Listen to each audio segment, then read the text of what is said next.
आहे आणि त्यामुळे मी माझ्याकडं अधिकृत काही माहिती नाही तोपर्यंत आत्ताची जी व्यवस्था आहे त्याच्यासंबंधी भाष्य करू इच्छित नाही. निर्णय लोकांनी दिला. अनेक वर्ष आम्ही सगळे सार्वजनिक जीवनात आहोत असा अनुभव आम्हाला कधी आले नव्हता. पण हा आला तर त्याचा अभ्यास करणं, त्याची कारणं व्यवस्था नक्की काय समजून घ्यायला आणि पुन्हा एकदा नव्या उत्साहानं लोकांच्या जाऊन उभं राहणं. तर तुम्ही पायाची भिंगरी लावून फिरला, संपूर्ण महाराष्ट्र पायाची भिंगरी लावून फिरला. महाराष्ट्रात एवढ्या सभा घेतल्या वय वर्ष 84 असताना, तुमच्या वयावरती टीका केली आणि आता विरोधक अशी टीका करतात की आता पवार साहेबांना निवृत्तीची वेळ आलेली, त्यांनी आता राजकारणात राहू नये म्हणून. मी काय करावं, मी आणि माझे सहकारी ठरवते. बरं, प्रश्न तो नाही. लाडक्या बहिणीचा इम्पॅक्ट या निवडणुकीमध्ये दिसतो का? कारण सरकारनं प्रमोटिंग लाडक्या बहिणीचं साहित्य प्रामुख्याने केलं होतं. असं आहे की जी माहिती आम्ही घेतो लोकांच्याकडनं कुठे वाढले असं अर्थाच्या अखेरीवरून दिसते. कदाचित हे कारण असू शकते. लोकसभेमध्ये ज्या पद्धतीचा निकाल लागलेला होता, महाविकास आघाडीला जो फायदा झालेला होता, ज्या जागा आलेल्या होत्या, त्यानुसार त्यावेळेला जी एक जनतेची महायुतीवरती जो असलेला रोष आहे तो रोष अजूनही तसाच आहे, असा काही ग्रह निर्माण झालेला होता का? आणि त्यामुळे प्रचार यंत्रणा कमी राबवली गेली का मग याकडून? असं दिसत नाही. ही गोष्ट खरी आहे की लोकसभेच्या निवडणुकीमध्ये ज्या प्रकारची भूमिका महाराष्ट्राच्या जनतेने घेतली त्याच्यामुळे थोडंसं आम्हाला लोकांच्यात एक अधिक विश्वास होता. त्या अधिक विश्वासाच्यामुळे जेवढं आक्रमक रीतीनं या सण कॅम्पेन केलं, बघायचा प्रयत्न आम्ही केला, त्याहीपेक्षा अधिक काम करायची गरज असावी असं अर्थ दिसतं. समन्वयाच्या बाबत काय सांगाल? कारण समन्वय या निवडणुकीमध्ये दिसून आला का महाविकास आघाडीमध्ये? नाही, त्याचा काही फारसा परिणाम नाही. पण मी आता महाराष्ट्रात जवळपास सगळ्या जिल्ह्यात फिरलो आणि तिथं काही राष्ट्रवादीचा उमेदवार होता असं नाही, काँग्रेसचा काही ठिकाणी होता, उद्धव ठाकरेंचं काही होतं. आणि समजा आमचा उमेदवार असेल तर इतर पक्षाचे कार्यकर्ते नव्हते असं नाही, तेही राबवत होते. त्या सगळ्यांनी कष्ट केले, सामूहिक कष्ट केले, पण रिझल्ट हवा तसा आला. ईव्हीएमबाबत शंका घेतली गेली काही नेत्यांनी. ईव्हीएम बाबत उद्धव ठाकरेंनीच शंका घेतली ईव्हीएम या मशीन बद्दल. आपलं काय नेमकं मत आहे याच्यावर? असं आहे की मी ऐकलं काही सरकारांचं मत, पण त्याची ऑथेंटिक माहिती जोपर्यंत माझ्याकडे नाही तोपर्यंत या सिस्टीमच्या सोबत मी काही भाष्य करू इच्छित नाही. पैशाचा वापर या निवडणुकीत झाला का? असं जनरली आता ऐकायला मिळतं की यापूर्वी कधी झालं नव्हतं असं पैशाच्या संदर्भात या राज्यामध्ये झालं असं लोक सांगतात. सर, मराठा वोट जे आहे हे की फॅक्टर आहे. महाविकास आघाडीने महाराष्ट्रामध्ये जातीपातीचं राजकारण केलं, त्यामधनं ओबीसी समाज हा दुरवला गेला. ओबीसी समाजाबरोबर ती ब्राह्मण समाज जो आहे तो भारतीय जनता पार्टीला मिळाला आणि त्यामध्ये वोट राईज झाला महायुतीचा आणि त्याचा फटका महाविकास आघाडीला बसला. याबद्दल आपण काय सांगाल? त्याचा ऑथेंटिक माहिती माझ्याकडे नाही, पण काही लोकांचं तुम्ही म्हणतात तसं मत आहे. यासारख्या वाक्यामुळं थोडंसं ध्रुवीकरण झालं का?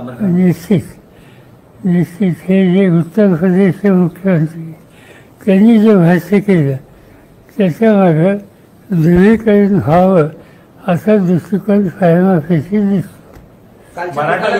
राष्ट्रवादी आमची खरी अशी अजित पवार गटाकडून दावा केला जातो. त्याची कथा असं आहे की त्यांच्या जागा जास्त आहेत, ही गोष्ट अमान्य करण्याचं कारण नाही. पण राष्ट्रवादी हा पक्ष त्याचा संस्थापक कोण आहे हे साधारणतः महाराष्ट्रात माहीत असावं. बारामतीकरांनी लोकसभेला तुमच्या पारड्यात यश टाकलं आणि आता विधानसभेला खूप मोठ्या प्रमाणात अजितदादांच्या पारड्यात टाकलं. असा बदल नेमका काय केला असावा बारामतीकर? त्याचा बघायला कालच गरज घेतली गेल्या चौकशी करावंच लागेल. तर महायुतीबाबत असलेली नाराजी आपण लोकसभेला योग्य प्रमाणात मांडू शकला त्या सगळी इंडिया आघाडी, मात्र ती विधानसभेला मांडायला कमी पडलात का? साधारणतः आमच्या सगळ्या सरकारांनी कार्यकर्त्यांनी कष्ट खूप केले, त्याच्यामध्ये काही कुठं अडचण नाही. नेते जे प्रमुख लोक आहेत त्यांनी कष्ट खूप केले, पण तरी हा निर्णय चालला. त्याच्यामध्ये लाडली बहीण हा एक इश्यू त्याच्यामध्ये दिसतो. करत न करत एक धार्मिक त्याला अँगल देण्याचा प्रयत्न काही प्रवृत्तीने केला, त्याचा फराव असावा असं ठरवून दिसतं. पण हे एक जे चर्चा केली जाते की समाजाच्या काही घटकांनी एकत्रित येऊन मतदानामध्ये एक वेगळा दृष्टिकोन घ्यावा असं केलं असं म्हणतात. अद्याप आमच्याकडे नाही, पण आम्ही त्याचं खोल्यात जाणार आहोत. ओबीसीनी बऱ्यापैकी अनेकांना पाडायची भूमिका घेतलेली, ओबीसीचं मतदान त्याचमधून झालंय, आता तुम्ही अनालिसिस करताय तसं म्हणताय. असं तुम्ही म्हणता, असं काही लोकांच्याकडून आमच्या ऐकण्यात आलेले आणि आम्ही त्याच्या खोल्यात जाऊन अभ्यास करणार आहोत. त्याचं कारण आता ओबीसीचे काही प्रश्न असतात, त्याच्यात काही चुकीचं नाही ते मांडू शकतात, पण 2-3 गोष्टी महत्त्वाच्या आहेत. या राज्यामध्ये सगळ्यात महत्त्वाचा ओबीसीच्या दृष्टीनं मागणी एकेकाळी होती मंडळ आयोगाची. मंडळ आयोगाचा निर्णय माझा आहे. आज ओबीसीला हा जो निर्णय ठरतो त्याच्यामध्ये मंडळ आयोगाची मान्यता ही देशातल्या अनेक राज्यांनी केली नाही. त्यावेळी महाराष्ट्र हे पहिलं राज्य होतं, त्याचा बेनिफिट ओबीसीला मिळाला. हा एक भाग. त्याच्याशिवाय खाली आरक्षणाचा निर्णयसुद्धा माझा होता, त्याचाही काही बेनिफिट हा निश्चित ओबीसीला मिळत होता. विशेषतः धनगर किंवा तत्समजात हे निर्णय घ्यायचा पुढाकार त्यावेळी सत्तेत असलेल्या आमच्या लोकांनी आणि त्याचं नेतृत्वही माझ्याकडे होतं. त्या काळात हे सगळे निर्णय घेतले.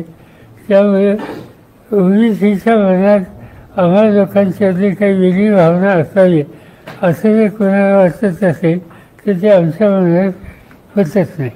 महाराष्ट्रातले बहुतांश नेते हे साधारण 30 ते 40,000 फरकाच्या मताधिक्याने निवडून आलेले आहेत. आणि दुसरी गोष्ट जी ईव्हीएम आणली गेली ती मध्य प्रदेशमध्ये जी वापरली होती ईव्हीएम तीच महाराष्ट्रात आणली गेली असा एक जनतेमधला कौल आहे, जनतेमधली चर्चा आहे.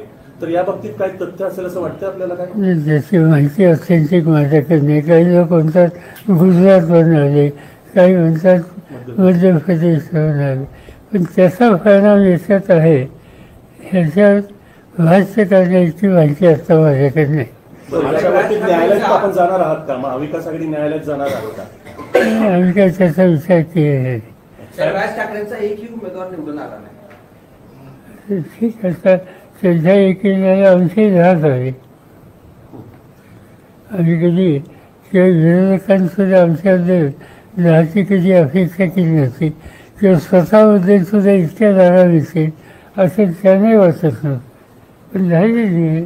साहेब तुम्ही जाहीरपणे भाषणात वाक्य वापरत होता की जे जे मला सोडून गेले ते यापूर्वी पराभूत झालेले होते. आत्ताची निवडणूक त्याला अपवाद ठरताना पाहायला मिळते, कारण राष्ट्रवादीचं सोडून गेलेली असं फायदा फिसिंग दिसतंय. या निवडणुकीत लोकांनी तो अँगल घेतला नाही. साहेब, सातारा हा यशवंत विचारांचा जिल्हा असं म्हटलं जातं. सोबत पश्चिम महाराष्ट्राला देखील महाराष्ट्राच्या राजकारणावरती एक वेगळी पकड ठेवलेली आहे. या बदलाचं तुम्ही वर्णन कसं कराल? नाही, पॉईंट कसा आहे या जिल्ह्याचं काय किंवा महाराष्ट्राचं काय, आम्हा लोकांची जी जनरेशन आहे तिच्यावर चव्हाण संस्कार आहेत, त्यांचे विचार आम्ही स्वीकारलेले आहेत आणि त्या विचारानं जे काम करणारे लोक होते त्याच्यातला मोठा वर्ग हा भाजप आणि तत्सम लोकांच्यावर गेला. ही जी वस्तुस्थिती आज जे आमच्यातून बाहेर गेलेले लोक होते त्यांनी निवडणुका लढल्या आणि त्यांना चांगले यश मिळाले. पण त्या सगळ्या लोकांची पूर्ण पार्श्वभूमी बघितली तर ते चव्हाण साहेबांच्या किंवा गांधी नेहरूंच्या विचारामध्ये अनेक वर्ष सहभागी झालेले होते हे नाकारण्यात अर्थ नाही. पण हे असताना सुद्धा त्यांनी संपर्क आणि सहभाग हा भाजपवर ठेवला ही वस्तुस्थिती नाकारता येत नाही. चव्हाण साहेबांनी पुढे आयुष्यामध्ये कधीही त्या काळातल्या जनसंघ किंवा नंतरचा भाजप यांच्याशी त्यांचा कधी संबंध नव्हते. वैचारिक अंतर जे त्यांनी ठेवलं ते अखेरपर्यंत ठेवलं. साहेब, संपूर्ण राज्याचं लक्ष हे बारामतीच्या निकालाकडे होतं. संपूर्ण राज्याचं लक्ष काय नेमकं तिथं घडलं? कारण अजित पवार विरुद्ध युगेंद्र पवार अशी लढाई होती. अजित पवारांचं मार्जिन कमी झालं असतं तरी एक खूप काटेकी टक्कर तरी पाहिलं. साहेब, त्याला जोडण्याचा एक प्रश्न, युगेंद्र पवारांना लवकर लॉन्च केलं गेलं असं वाटते? असं नाही, कुणीतरी उभं राहायला हवं होतं.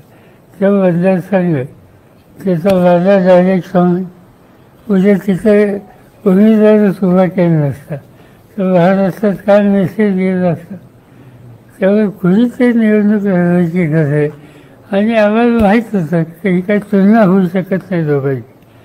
अजित पवार त्यांचं गेले अनेक वर्षाचं असोसिएशन, सत्तेचे त्यांचे स्थान हे एका बाजूला आणि एक नौका तरुण एका बाजूला.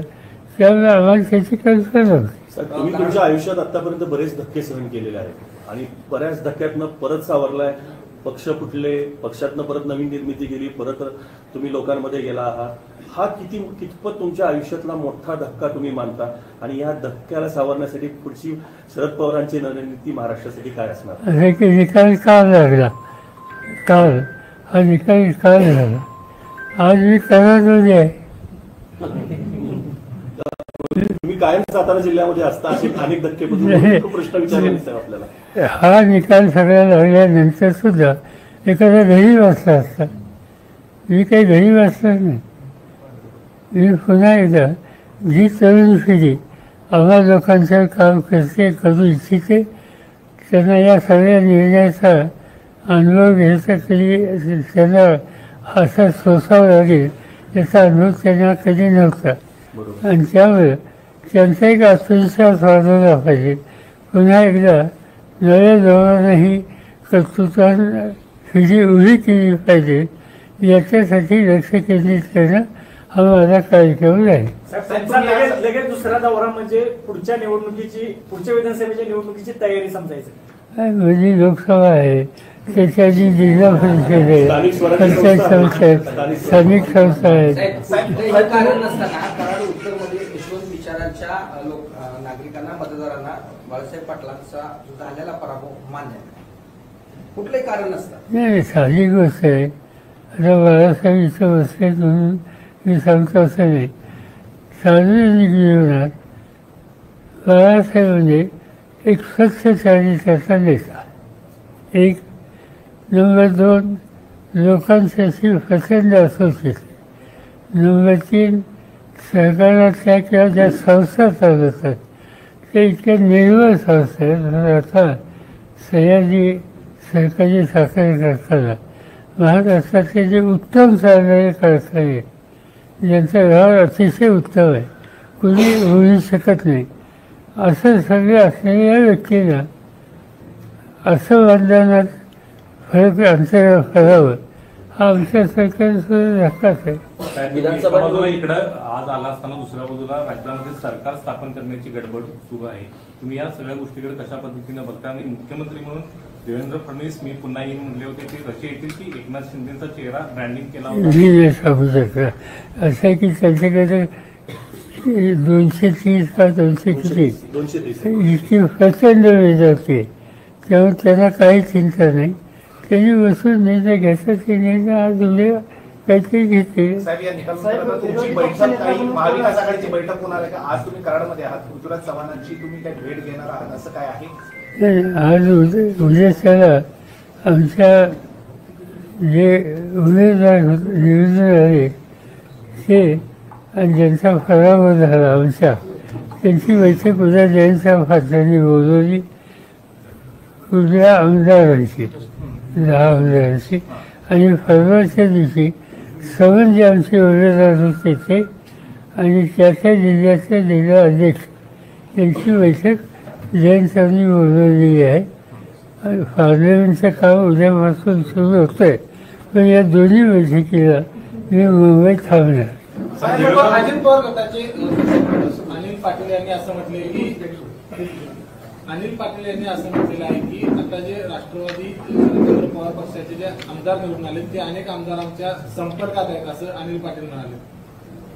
म्हणजे त्यांना काय आता सरकार बनायला त्यांच्याकडे हवेच्या पेक्षा जास्त लोक होईल, त्यामुळे कोण कशासाठी कॉन्टॅक्ट. साहेब, महाविकास आघाडीमध्ये अनेक ठिकाणी मैत्रीपूर्ण लढती किंवा बंडखोरी झालेली पाहायला मिळाली.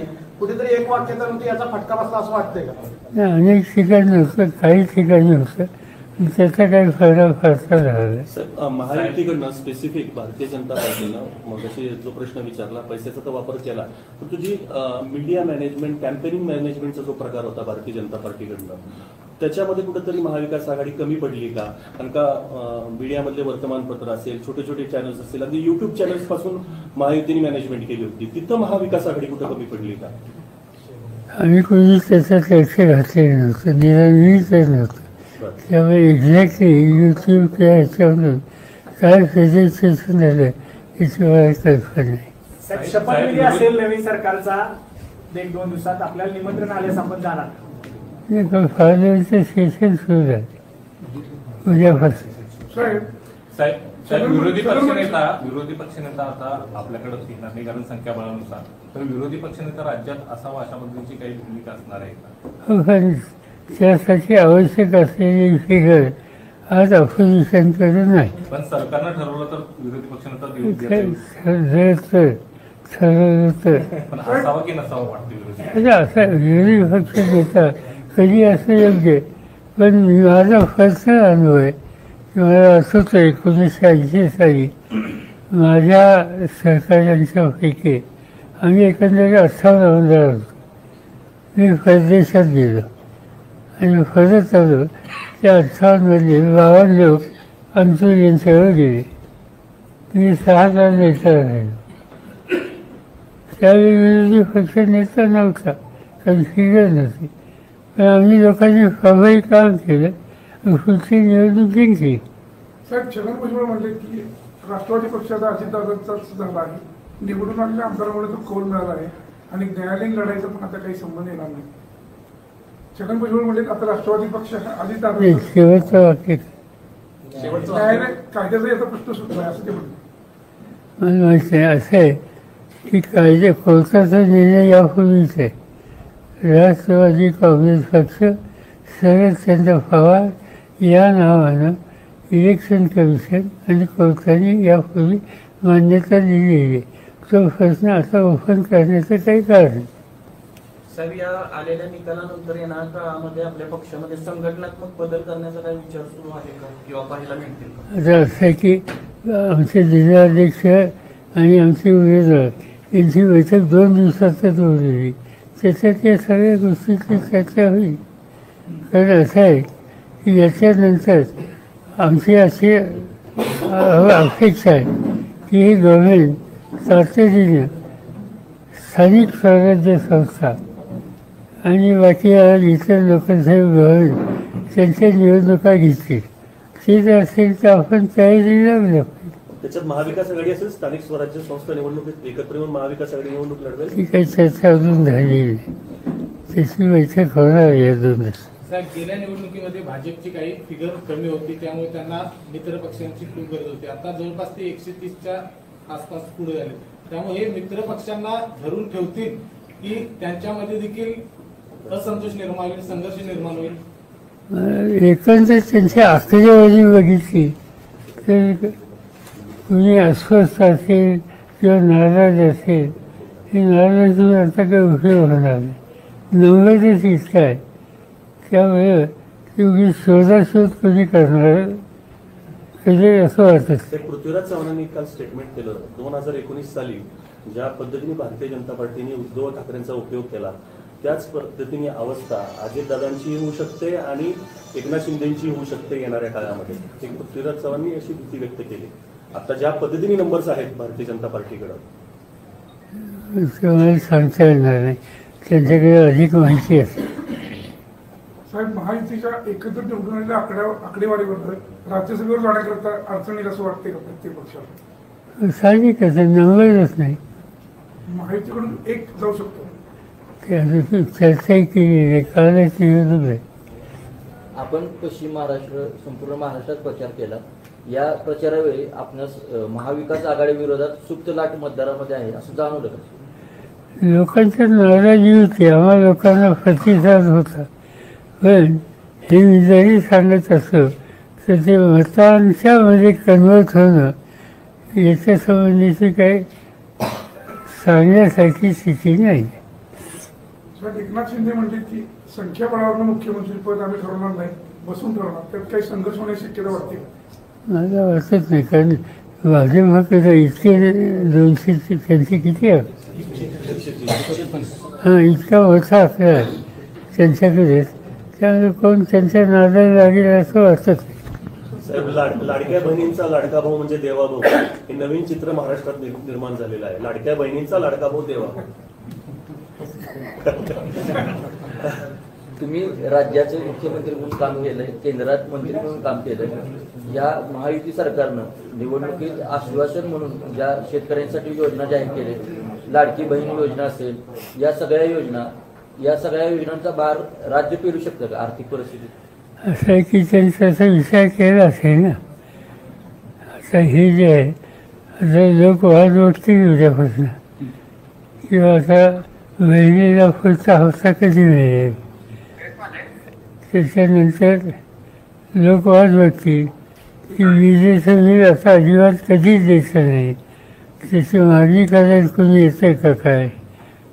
लोकांनी विशेषतः तरुण मुलं वाद वाटली की पदवीधरांना 4,000 रुपये देण्याचं जाहीर केलं तर ती रक्कम कधी मिळेल.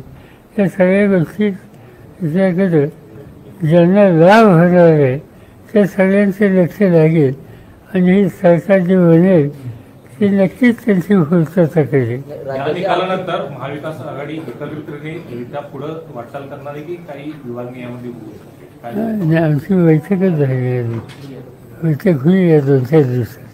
90 जागांपैकी ओबीसीना ज्या 90 जागा दिल्या त्यापैकी 77 जागा या महायुतीच्या आलेल्या आहेत. तर यामध्ये महायुतीकडं ओबीसी गट पूर्ण गेलेला आहे असं वाटत नाही का? मी त्याचा अभ्यास नाही केला अजून प्रत्येक मतदारसंघात. पवारसाहेब, पुन्हा एक चर्चेतला मुद्दा, पूर्वीचा मुद्दा पुन्हा चर्चेत आलेला आहे की आता राष्ट्रवादी काँग्रेस पार्टी म्हणजे पवारसाहेबांनी आपला जो पक्ष आहे तो काँग्रेसमध्ये विलीन करावा आणि काँग्रेसची ताकद आणि राष्ट्रवादीची ताकद एक संघ व्हावी आणि काँग्रेसचं पुन्हा नेतृत्व शरद पवार साहेबांनी करावं, एक अशी चर्चा आहे. माझ्या कानावर काय आली चर्चाच आहे म्हणून सांगतोय मी. महाविकास आघाडीनं मुख्यमंत्री पदाचा उमेदवार अगोदर जाहीर केला असता तर त्याचा फायदा झाला असता. मला काही फारसा वाटत नाही. विधानसभेमध्ये विरोधी पक्ष नेता नसण्याची पहिलीच वेळ आहे, कसं बघता तुम्ही? पहिलीच वेळ नाही, 1980 साली सुरुवाती झाली होती, 2-3दा झाली होती. नंतर त्यावेळेला 2-3 पक्ष एकत्र येऊन नेता बनवू शकत होते. आता ती पद्धत बंद झाली.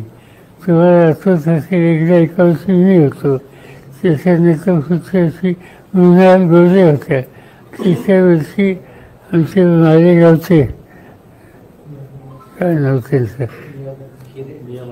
मिळालं तेही होते.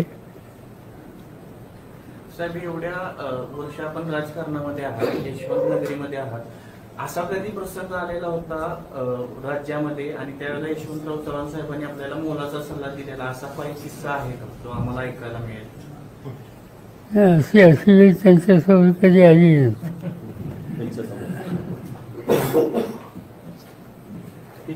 ते स्वतः विरोधी पक्ष नेता होते शेवटी.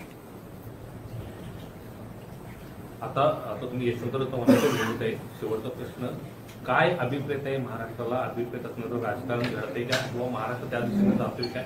काय आता तुमचा सल्ला असणार? असं की अजून सरकार सुद्धा बनलं नाही, त्यामुळे त्यांच्याकडनं उद्याच्या उद्या किंवा आजच्या आली अपेक्षा करावं ते काही योग्य नाही. त्यांना संधी तर द्यावीच लागेल. आणि त्यांच्या गव्हर्नमेंटची रचना काय, गव्हर्नमेंटच्या फळाची काय, हे कळेल पुढच्या 1 महिना 15 दिवस. त्याच्यानंतर भाष्य करू. साहेब, महाराष्ट्राचं सांस्कृतिक, सामाजिक आणि राजकीय भवितव्य आपल्याला काय दिसतंय आताच्या कालच्या निकालात? व्हायचं असं आहे की एका दिवसात त्याचं भाष्य करणं योग्य होणार नाही. पण आम्हा लोकांचा प्रयत्न हवाच राहील.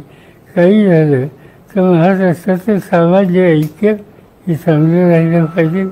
आणि महाराष्ट्राचा नावलौकिक जो आहे, प्रगतीचा, विकासाच्या गतीच्या रस्त्याने जायचा, त्याच्यामध्ये कुठली कमतरता येऊ नये. या ठिकाणी लोकांचा कल उजव्या विचारसरणीकडे झुकतोय असं त्यांनी किंवा उजवी विचारसरणी स्वीकारले असं काय वाटतं का या निकालातून? असं एक याच्यात एक कलर आहे असं लोक सांगतात की याच्यात एक धार्मिक अँगल हा सुद्धा कुठे ना कुठे आहे. आणि मी आता करारला बसतोय, त्या करारमध्ये असा अँगल असतो असं माझं ऑब्झर्वेशन आहे. फारसं नाही, फार साहेब 5 वर्ष काम करायचं आणि मग निवडणुकीला जायचं हे यापूर्वी होतं. आता राजकारणाचा ट्रेंड बदलला गेला का? कारण शेवटच्या 2-3 दिवसात ही गणित करताच ठोस निकाल होते. 5 वर्ष काम करायचं आमदारांनी आणि मग निवडणुकीला सामोरे जात होते आमदारांनी, ते निवडून येतील कामाच्या जीवावरती. आता राजकारणाचा ट्रेंड बदलताना दिसतोय का? कारण शेवटच्या 2-3 दिवसात जे होते तोच पुढे निकाल करतो. असे की मतदारांच्या समोर काय काय नक्की पोचवलं जातंय आणि त्याचा परिणाम किती आहे याची माहिती घेऊन भाष्य करावं लागेल. पण अनेक ठिकाणच्या कार्यकर्त्यांशी आम्ही बोललो तर त्याच्यामध्ये असं दिसतंय की त्यांनी आपला कार्यक्रम लोकांच्या समोर प्रभावी रीतीनं मांडला. आमची आघाडी म्हणून एका विचाराने लोकांच्या समोर ते गेले. त्यातले अनेक लोक असेल की वर्षानुवर्ष लोक बांधिलकी ठेवून विचाराशी ते लोकांच्यात काम करतच होते, करतील. आणि हे सगळे असताना एक वेगळा निकाल लागला, त्यामुळे तेच अजून त्याच्यावर भाष्य करायच्या स्थितीत नाही. ते म्हणतात की थोडा आम्हाला खोलात जाऊन याचा अभ्यास करूया आणि नंतर मी तुम्हाला सांगतो. RSS सारख्या संस्थेनं सुद्धा सायलेंटली वर्ग केलं अशा पद्धतीची भूमिका भाजपचे नेते म्हणत आहेत. आता भाजपचे नेते सांगतात त्याचा अर्थ RSS बद्दल त्यांची माहिती केवळ माझ्यापेक्षा अधिक ऑथेंटिक. आणि ऐकायला असं मिळतं की रँक अँड फाईल RSSची या निवडणुकीमध्ये उतरली होती. पण त्यांच्या विचारधारेच्या डोळ्याचे जे उमेदवार असतील त्यासाठी ते उतरले तर कोणाला हरकत घ्यायचं काही कारण नाही, तो त्यांचा अधिकार. दलित आणि मुस्लिम ही महाविकास आघाडीची वोट बँक असं म्हणून ओळखलं जात होतं. मात्र एकूण मताचा सगळी आकडेवारी बघतात दलित आणि मुस्लिम यांनीच भाजपला मतदान केलं किंवा महायुतीला मतदान केलं असं दिसतं. असं माहिती जी आम्ही घेतोय त्याच्यात असं दिसत नाही. त्यांनी मुस्लिमांचा विषय ते मांडतात आणि स्वतः मात्र ते काही समाजी ब्रिगेड किंवा शिवप्रतिष्ठानचे लोक टोप्या घालून प्रचार करतात, तर त्याच्यावर ऑब्जेक्शन घेता आलं असतं. कुठल्याही महाविकास आघाडीने नेतृत्व घेतलं नाही. आता चौथ्या काय घातल्या, चौथ्या काय याचा काय उद्देश? प्रश्न असा आहे की बहुत जिहाद ही जी भूमिका मांडण्याचा प्रयत्न केला त्याच्यातून एक धार्मिक वर्गीकरण करण्याची भूमिका असावी असं फायदा खुशी दिसतं. महायुतीच्या धार्मिक ध्रुवीकरणाला यश आलं असं म्हणता येतं या निकालातून? एकदम नकार देता येत नाही. साहेब, महाविकास आघाडीचं जे काही मताधिक्य कमी सगळीकडे दिसतंय त्याच्यामध्ये EVM मशीनवर काही ऑब्जेक्शन घ्यायला स्वभाव मिळतो. असं एकदा आमचा पराभव झाला चौघीस मशीन यंत्रणा निवडणूक आयोगाची याच्या संबंधीचा पुरावा जोपर्यंत आमच्याकडे नाही तोपर्यंत भाष्य करणे योग्य नाही. 84 वर्षाचा योद्धा पुन्हा युद्धासाठी तयार आहे का? तुम्ही खचून गेलं दिसत नाही म्हणून माझा स्पेसिफिक प्रश्न आहे साहेब, 84 वर्षाचा योद्धा तयार आहे का? असे आणखी 3 आठवडे पार्लमेंटचं सेशन आहे. बरं, ते जर सांगतं किंवा आपली याच पुढे नेहमी निवडणूक आयुक्त नेमण्याची पद्धत केंद्र सरकारनं बदललेली आहे. त्यानंतर सर्वोच्च न्यायालयानं आपल्या पक्षफुटीनंतर निर्णय लवकर दिले नाही. हे सर्व पाहता लोकशाही कितपत म्हणजे लोकशाहीला धोका आहे की काय? असं आहे, त्याच्यामध्ये शिवसेनेचे एक नेते आणि पार्लमेंटचे सभासद त्यांनी काल आज याच्यावर भाष्य केले आणि त्यांच्याकडून ती अधिक माहिती घेणार. सरन्यायाधीश चंद्रचूड यांनी जर आधीच निर्णय दिला असता तर हे घडलं नसतं, अशा पद्धतीची टीका संजय राऊत यांनी केलेली आहे. आपण काय याबद्दल सहमत आहात? असं आहे की मी त्यांचं स्टेटमेंट वाचलं, पण त्याचा नक्की याच्यात काय रोल होता न्यायाधीशांचा, त्यांनी उशीर लावला, त्याचे काय परिणाम झाले का याचा मी अभ्यास केलेला. आणि कसं आहे, ज्युडिशरी हिची एक प्रतिष्ठा ठेवावी, त्याच्या संबंधीचं जाहीरपणानं भाष्य करणं शक्यता आमच्यासारख्या लोकांनी टाळावं. साहेब, झारखंडमध्ये हेमंत सोरेनना भयंकर त्रास होऊन सुद्धा चांगली मेजॉरिटी त्या ठिकाणी घेतली. थोडा झारखंडच्या निकालाबाबत काय बोलायला? असं आहे की आजच मला तिकडचे काही सहकारी सांगत होते की एक आणखीन एक याला अँगल आहे असं काही लोक सांगतात. अँगल काय, 4 महिन्याच्या पूर्वी एक निवडणूक झाली हरियाणा आणि जम्मू काश्मीर. त्याच्यामध्ये जम्मू काश्मीरमध्ये भाजपच्या विरुद्ध जे फोर्सेस आहेत आमच्यासाठी त्या सगळ्यांना यश आलं आणि हरियाणा भाजपकडे गेलं. आता त्याच्यानंतर दुसरी निवडणूक जी झाली महाराष्ट्राची निवडणूक ही ठरलेल्या महिन्यापेक्षा 1 महिना लेट केली आणि ती लेट केली की झारखंडबरोबर गेली. झारखंडमध्ये काँग्रेसचा यश आहे आणि इथं अपयश आहे. त्यामुळे एक लहानसं राज्य यशासाठी आणि मोठं राज्य सत्ताधाऱ्यांच्या लाभासाठी असं काहीतरी एक वेगळा गमतीदार ट्रेंड दिसतो. म्हणजे उद्या त्याला कुणी म्हणायला नको की या मशीनच्या संबंधित तुम्ही याचं ऑब्जेक्शन घेता, त्या राज्यात तुमचं राज्य आलं ना तेव्हा हेच मशीन होतं. लक्षात आलं तुम्हाला? महाराष्ट्रात ही सोनं देणारी कोंबडी आहे, त्यामुळे ती पाहिजे भारतीय जनता पार्टी. चव्हाण साहेबांची पुण्यतिथी आहे, चव्हाण साहेबांना गुरु मानता. उद्या त्यांच्यासमोर आपण काय करणार किंवा तुम्ही त्यांचं सगळं राजकारण पाहिलेलं आहे. बाकी काय जाऊन नतमस्तक व्हायचं आणि आपल्या कामाला लागायचं. सर, तुम्ही महत्वाचा मुद्दा मांडला की एक मोठं राज्य भारतीय जनता पार्टीला पाहिजे, छोटं राज्य काँग्रेसला दिलं.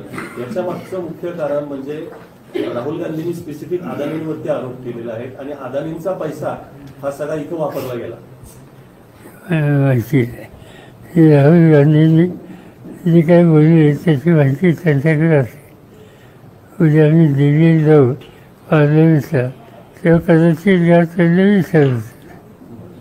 सर, तुम्ही इच्छा व्यक्त केली होती की महाराष्ट्रात महिला मुख्यमंत्री पाहायला हवे, त्याचा अर्थ काय घ्यायचा?